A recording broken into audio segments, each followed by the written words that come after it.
Oke, selamat malam. Bertemu lagi bersama saya, Putu Hendri Sasudipa. Kali ini saya akan menceritakan atau ngomongin tentang desinfeksi dan antibiotik. Oke, apa sih itu desinfeksi? Jadi desinfeksi itu proses untuk merusak organisme yang bersifat patogen, namun tidak dapat mengeliminasi dalam bentuk spora. Perbedaannya dengan sterilisasi, kalau sterilisasi itu mampu menghapus, menghilangkan ya semua mikroorganisme, baik itu bakteri, virus, atau spora. Kalau desinfeksi, spora tidak bisa hilang. Kemudian, ya tadi spora yang seperti saya katakan tadi, spora hanya bisa hilang dengan sterilisasi. Kemudian perbedaan yang penting juga, kalau desinfeksi itu lebih banyak dipergunakan di permukaan barang atau permukaan benda atau di permukaan tempat. Contohnya paling umum di perumahan, desinfeksi lantai, desinfeksi meja. Nah, ada orang bilang sterilisasi meja, sterilisasi lantai. Nah, jadi lebih ke suatu permukaan, suatu objek. Contohnya ya sering kita ngomongin masalah COVID ya. Jadi pasti lebih banyak kita ngomongin tentang desinfektan untuk penyemprotan pada bisa dikatakan benda-benda mati ya. Jadi lantai, meja dan sebagainya yang disinyalir banyak virusnya.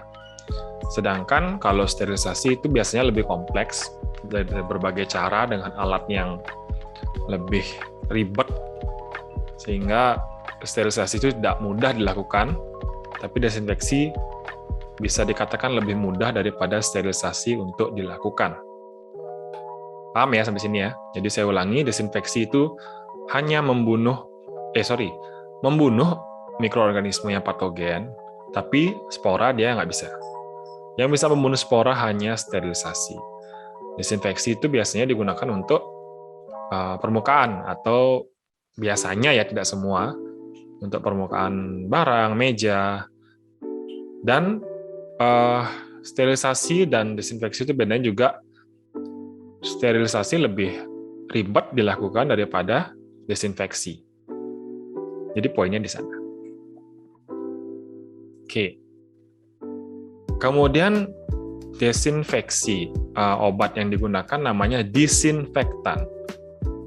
Bukan desinfektan, tapi disinfektan. Ya. Itu perbedaannya. Beda di E, tapi sesuai Kamus Besar Bahasa Indonesia, disinfektan yang benar. Oke? Jadi dia adalah bahan kimia yang digunakan untuk mendesinfeksi meja, kandang, dan lain-lain. Kemudian kadang bisa dipakai antiseptik, tapi biasanya dosisnya di double dosis atau bagaimanapun, atau ditingkatkanlah dosisnya sehingga bisa digunakan sebagai desinfektan. Kemudian juga desinfektan itu biasanya untuk seperti katakan tadi, pada benda-benda mati atau jaringan mati ya, tidak untuk jaringan hidup. Oke? Dia juga bisa, ya seperti saya katakan tadi di awal, desinfektan itu lebih ke ruangan, meja, jadi bisa digaskan atau diuapkan untuk meja atau ruangan tertentu, sehingga lebih ke ya bisa dikatakan benda mati ya. Nah, dan mudah dilakukan itu daripada sterilisasi yang ribet, ada beberapa cara dan sebagainya. Mungkin bisa dicek di video sebelumnya. Oke, saya nggak banyak sih, saya cuman poin-poinnya saja, nanti bisa dibaca materinya. Kemudian kita lanjut ke metode disinfeksi ya, desinfeksi ya. Tiga metode, yaitu dengan 3 cara. Ada beberapa metode, jadi metode fisika dan metode kimia nantinya ya. Jadi ada 2 metode fisika dan metode kimia. Sama sih kayak sterilisasi, tapi sterilisasi lebih banyak ya, ada metode lain-lain segala macam. Oke. Yang pertama dengan metode fisika itu ada merebus. Jadi bisa merebus benda-benda yang akan digunakan untuk penelitian atau digunakan untuk praktikum itu bisa direbus 100 derajat Celcius selama 15 menit. Spora nggak bisa, harus di atas itu, atau dengan tekanan osmotiknya. Pasteurisasi ini agak-agak bias ya, karena kalau dikatakan dia gampang dilakukan, dia sulit karena perlu beberapa tahap. Dia intinya untuk bahan hidup sih sebenarnya, biologi ya, susu ya. Jadi pengolahan susu, kemudian dia pemanasannya juga berbagai tingkat, macam-macam tingkat, dan tidak membunuh semua. Mungkin poinnya di situ ya, tidak membunuh semua mikroorganisme. Karena kalau dia mungkin lebih panas daripada 72 derajat, itu susunya akan rusak. Dan mikroorganismenya mati, tapi susunya rusak. Rasa susu akan hilang dan nutrisi juga akan hilang. Mungkin poinnya di sana karena dia tidak bisa membunuh semua bakteri atau mikroorganisme ya. Mungkin poinnya di sana. Jadi dia masuk ke desinfeksi ya. Di mana-mana saya baca juga di literatur dia masuk desinfeksi, bukan sterilisasi. Kemudian yang ketiga, dia menggunakan UV. Jadi untuk ya sebenarnya juga ini juga masuk di ini juga masuk di sterilisasi ya. Ini agak bias nih, tapi secara umum desinfeksi itu memang berdekatan dengan sterilisasi, cuman kalau desinfeksi itu tidak membunuh semua bakteri ya. UV juga sama, dia tidak bisa membunuh banyak bakteri. Mungkin poinnya share kemampuannya di sana dengan sterilisasi. Jadi sama-sama membunuh bakteri, sama-sama ribet pekerjaannya, tapi mungkin UV tidak membunuh semua. Teman, kalau dengan sterilisasi harapannya semua juga terbunuh. Mungkin ini sharing ya, pasteurisasi mungkin sharing, UV juga sharing dengan desinfeksi dan sterilisasi. Ini agak-agak bias. Tapi literatur yang saya baca, memang 3 poin ini yang sering digunakan atau masuk poin desinfeksi dengan metode fisika. Ya, jadi seperti itu. Poinnya satu lagi, UV ini masuknya ke permukaan ya, sesuai dengan poinnya si desinfeksi, yaitu di atas permukaan atau di ruangan atau benda mati. Ya, mungkin masuknya di sana juga. Cuma sterilisasi juga ada kan UV ya. Nah, itu mungkin share, tapi kita terima saja kan literaturnya seperti itu ya. Jadi bisa desinfeksi, bisa sterilisasi. Oke. Mungkin metode lebih detailnya nanti bisa ada video satu lagi yang lebih detail, bisa ditonton itu. Ini saya bicara poin-poin pentingnya saja ya. Oke, ini beberapa tipe pasteurisasi yang saya dapat dari literatur. Jadi ada berapa tingkatan, ada 63 sampai 130 derajat, dan 138 derajat Celcius, cuman durasinya yang berbeda. Ya, jadi semakin panas, semakin cepat dia dilakukan pasteurisasi. Tapi jika dia semakin rendah, dia akan semakin lama proses pasteurisasi. Kemudian desinfeksi dengan metode kimiawi. Jadi tadi yang fisika, sekarang kita ngomong metode kimiawi. Jadi ya, metode kimiawi mungkin sama dengan sterilisasi, dia menggunakan bahan-bahan kimia untuk istilahnya untuk membantu proses desinfeksi ya. Jadi ada etil alkohol secara umum ya. Alkohol 70 dan 95 juga itu desinfeksi ya, bukan sterilisasi. Aldehid, butyraldehid, formalin ya dalam hal ini. Itu bisa dipakai. Kemudian halogen, klorin dan iodin itu biasanya untuk perendaman, biasanya kalau klorin ya. Kemudian logam berat biasanya air raksa, jadi bisa digunakan sebagai disinfektan. Ya. Oke. Next, antiseptik. Antiseptik ini mungkin desinfektan ya yang digunakan pada kulit. Ya, pada kulit dalam artian dia itu sebagai jaringan hidup, kan kulitnya jaringan hidup ya. Jadi antiseptik itu desinfektan yang digunakan pada jaringan hidup. Oke? Jadi itu bedanya dengan desinfeksi yang lain. Kalau desinfeksi biasanya pada benda mati, misalnya permukaan, tanah, lantai, ruangan. Kalau ini antiseptik ini desinfektan yang digunakan pada jaringan hidup. Ya. Kemudian dia biasanya bersifat bakteriostatik dan bakterisidal.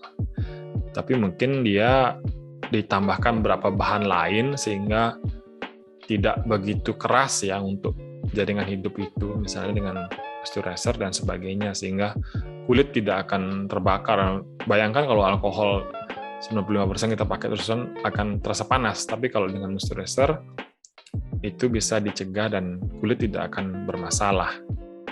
Ya, mungkin seperti itu. Kemudian bahan aktifnya jelas, dia berbeda dengan desinfektan murni. Karena antiseptik itu pasti lebih rendah bahan aktifnya dibandingkan dengan desinfektan. Cuman dia lebih aman digunakan pada kulit atau jaringan hidup. Penggunaan desinfektan itu disinfektan ya. Ternyata saya salah ngetik juga. Disinfektan ya. Jadi tergantung jenis penyakitnya, sifat kimia, formulasi, standar ya, dosis.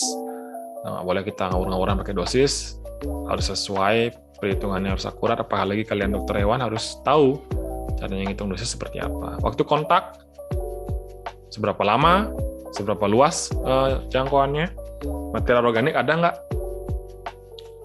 Material organiknya gimana? Kemudian suhu lingkungan, suhu ruangan bagaimana? pH juga, kesadaran pelarut. Biasanya untuk kesadaran pelarut ini biasanya bahan-bahan kimia yang dilarutkan, misalnya kayak klorin itu kesadaran pelarutnya harus diperhatikan. Jangan gara-gara kesadaran pelarutnya berbeda, efektivitas klorinnya berkurang. Biasanya seperti itu. Kemudian kita ngomongin antibiotik sekarang. Siapa sih yang nggak tahu antibiotik? Jadi dia suatu golongan senyawa antimikroba yang fungsinya menekan atau menghentikan proses biokimia. Jadi intinya antibiotik ini menghambat proses sintesis atau menghambat suatu proses dalam bakteri. Misalnya dia bisa merusak secara DNA ya, bukan DNA ya, dia merusak suatu proses reproduksi bakteri, bisa merusak proses bakteri itu makan, bisa. Jadi dia bisa merusak proses-proses metabolik ya. Itu benar kata-katanya produk metabolik atau menghambat suatu sistem, istilahnya kalau kita dihambat untuk makan gitu loh. Ya, jadi proses biokimia bisa, proses sintesis protein bisa, jadi proses reproduksi bisa. Jadi itu antibiotik gunanya untuk itu. Jadi bakterinya kita acak-acak supaya dia tidak berkembang biak atau bertambah banyak dalam tubuh kita. Ya. Kemudian, ini menurut Pasteur, antibiotik adalah zat yang dihasilkan oleh suatu mikroba, terutama fungi. Ya benar sih fungi.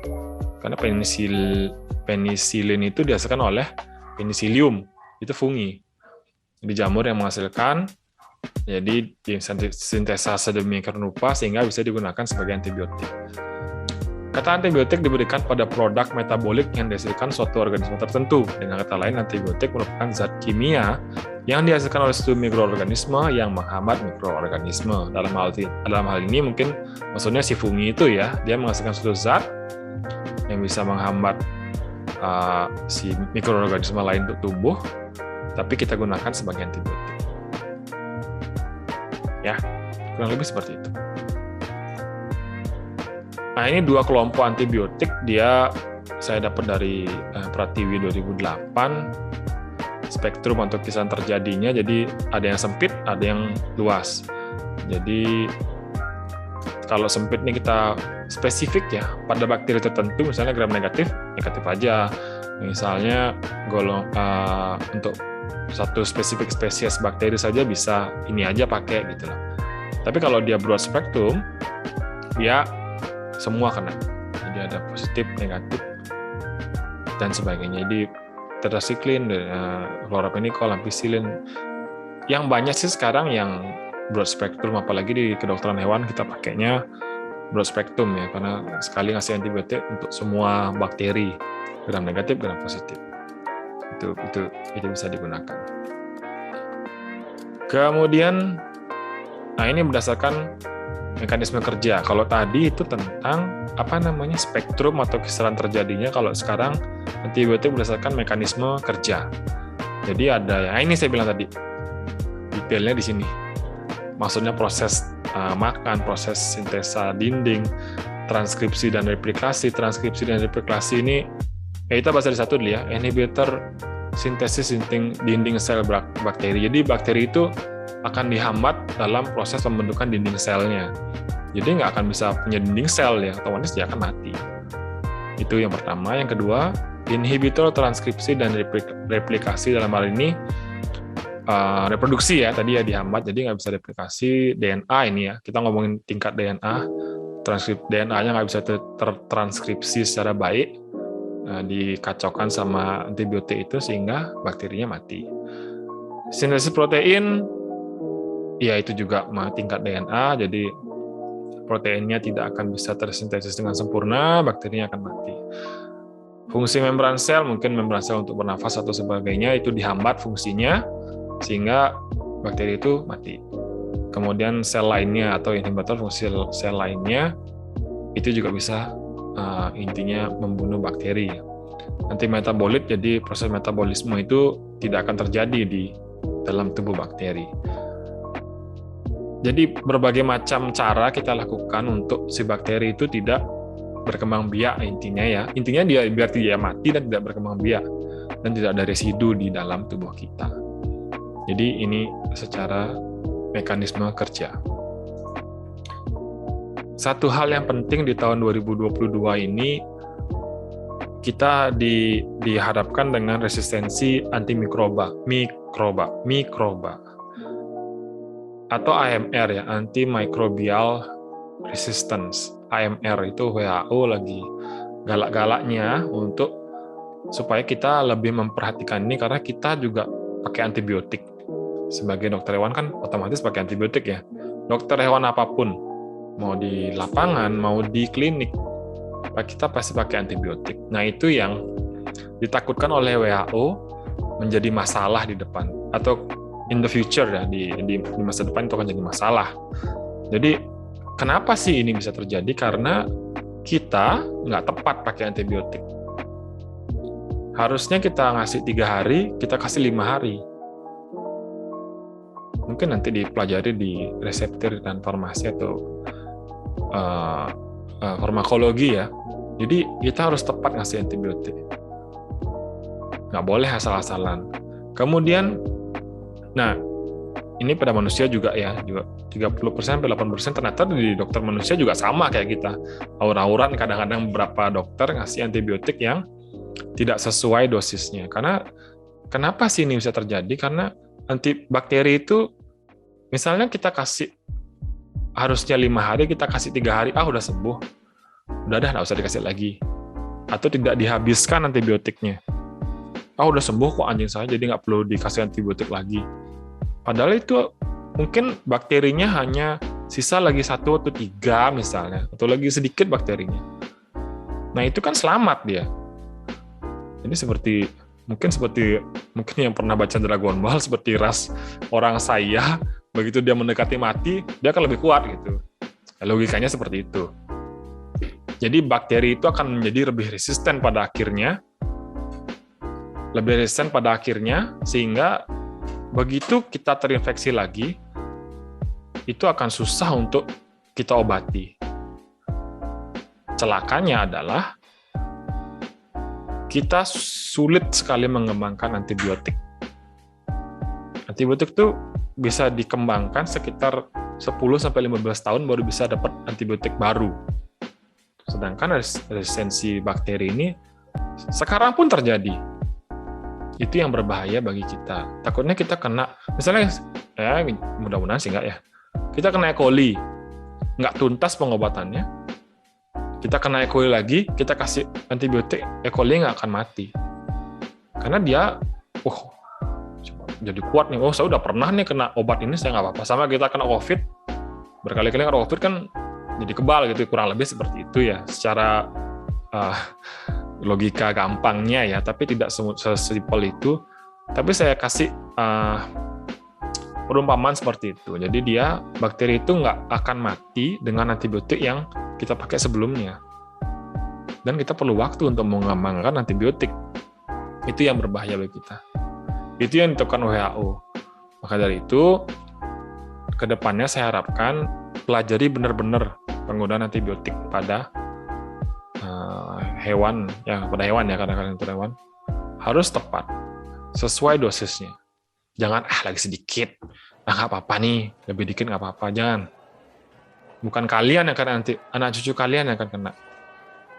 Siapa tahu ya kalau jadi super saya 3 misalnya, jadi dia nggak akan mempan dengan penisilin atau dengan chlorpenicol itu nggak akan mempan. Kan berapa, kalian mungkin bisa riset nanti, ada kita uji resistensi bakteri itu, kita lihat apakah antibiotik ini mempan terhadap E. coli. Sejauh ini sudah, sampai kita kan golongan quinolone sekarang ya, udah golongan dewa lah itu ya. Jadi itu bakterinya sudah sudah kuat banget, jadi kita pakai golongan quinolone. Quinolone itu kan ya golongan yang kita bisa dibilang kata paling tinggi ya. Jadi amoxicillin itu kadang-kadang sudah tidak mempan lagi untuk beberapa bakteri yang umum-umum ya. Jadi saya tekankan sekali lagi, ini perlu jadi perhatian kita bersama, karena kita juga bisa menjadi sumbernya, menjadi salah satu faktornya.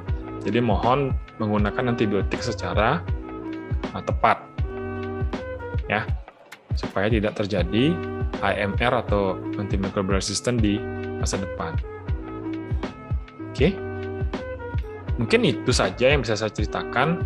Ada video satu lagi nanti bisa ditonton, itu lebih detail lagi. Tapi saya ingin cerita dikit-dikit tentang apa sih desinfeksi dan antibiotik itu. Nanti kalian pelajari sendiri, karena kalian sudah mahasiswa ya. Jadi saya akan menceritakan sedikit. Mungkin kita perlu Webex sekali nanti untuk ngobrol-ngobrol. Materi sudah kasih semua, jadi saya harap kalian lebih aktif ya membaca, karena mahasiswa kan tidak hanya harus disuapi, tapi harus juga mencari sumber-sumber dari sumber lain. Ya, mudah-mudahan bisa bertemu offline secara langsung lebih enak lagi. Nanti kita ngobrol lagi di kampus. Mudah-mudahan aman ya, kita ketemu online lagi nanti. Mungkin pas AS misalnya ketemu offline kan enak ya. Jadi bisa ngelihat siapa yang nyontek atau enggak. Oke. Demikian kuliah atau ngobrol-ngobrol kita kali ini. Semoga bermanfaat. Sampai bertemu lagi di video berikutnya. Terima kasih.